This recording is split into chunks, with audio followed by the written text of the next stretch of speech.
Hi అండి. ఈరోజు చూడండి, మేము మా అమ్మ వాళ్ళ ఇంటికాడ బగారన్నం వండుతున్నాం. చూడండి, పొగలు వెళ్తుంది. కలపెడుతున్నాను చూడండి అన్నం. ఆహాహా, చూస్తుంటేనే ఎప్పుడు తిందామా అనిపిస్తుందండి. దగ్గర పడిందండి. ఇంకొక 2 నిమిషాలు అయితే ఉమ్మగిల్లిద్ది అన్నం. దంచేస్తాం. ఇంకా తినడమే తినడం. అట్లాగే అక్కడ కనపడుతున్నాడు కదండి మా అల్లుడు. మళ్ళీ ఇప్పుడు మేము తాలింపు పొయ్యి మీద వేసామండి. తాలింపు కూడా అవ్వొచ్చింది.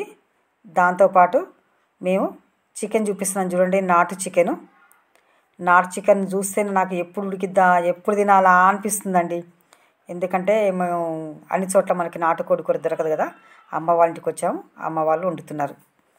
మా చెల్లె చూడండి, పసుపు వేసి కలుపుతుంది తాలింపులో.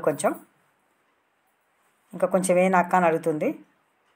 కొంచెం చెల్లి అని చెప్పిన వేసింది. అట్లాగే అల్లం వెల్లిగడ్డ వేస్తుంది చూడండి. అప్పుడే ఫ్రెష్గా దంచినమండి అల్లం వెల్లిగడ్డ. అప్పుడప్పుడు నూరేస్తే బాగుంటుందండి, కమ్మగా ఉంటుంది. వండుకున్న కూడా సువాసన వెదజల్లినట్టు ఉంటుందండి అల్లం వెల్లిగడ్డ కూడా. అట్లాగే కొంచెం కొత్తిమీర కూడా వేస్తున్నామండి తాలింపులో. మంచిగా తాలింపు కలిపి కొద్దిసేపు పచ్చివాసన పోయేంత వరకు తాలింపు మగ్గనివ్వాలండి, అల్లం వెల్లిగడ్డ వేసాం కాబట్టి. ఇప్పుడు చూడండి మగ్గింది. కారం వేస్తున్నాం.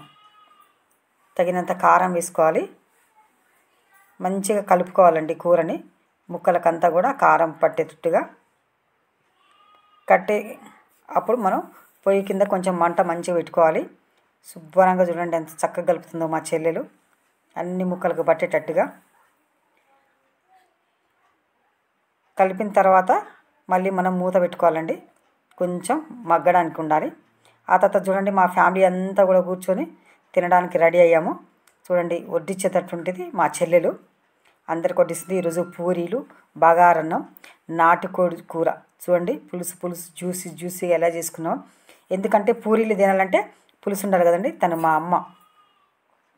అందరం కలిసి కూర్చొని తింటుంటే ఎంత సంతోషంగా ఉంటుందండి.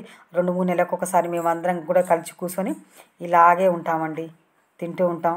చాలా సంతోషంగా ఉంటుంది. చూడండి, మా మనవరాలండి తను, మా పెద్ద మనవరాలు, మా చెల్లెలు